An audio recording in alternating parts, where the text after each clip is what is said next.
So guys, let's discuss this question.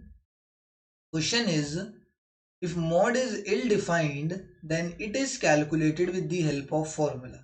Ill-defined का मतलब क्या है कि mod की वैल्यू प्रॉपरली डिफाइंड नहीं है. Mod is not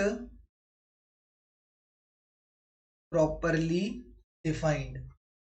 and mod कौन से केस में प्रॉपरली डिफाइन नहीं होता, मॉड कौन से केस में या सेंट्रल वैल्यू कौन से केस में प्रॉपरली डिफाइंड नहीं होती, तो it is not properly defined in case of asymmetrical distribution.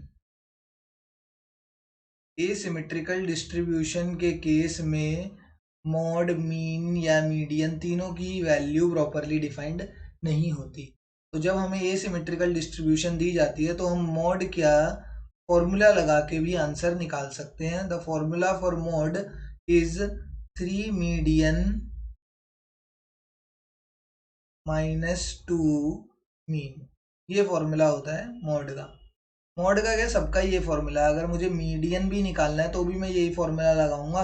वहाँ पे मुझे मॉड और मीन मेंशन्ड होगा, मैं मॉड और मीन की वैल्यू डालूंगा, मीडियन आ जाएगा. अगर मीन निकालना है तो भी यही फॉर्मूला लगाऊंगा, उसमें मुझे मॉड और मीडियन की वैल्यू दे रखी होगी, दोनों वैल्यूज डालूंगा तो मेरा मीन निकल के आ जाएगा. ठीक है ना.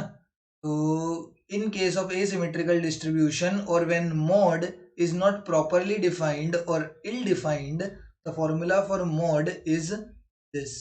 Mod is equals to 3 median minus 2 mean. इसका एक और नाम भी बोला जाता है, इसको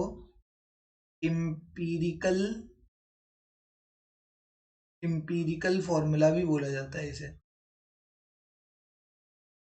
क्या option number 4 that is mod is equals to 3 median minus 2 mean is the correct answer. Option number 4 हमारा सही आंसर होगा.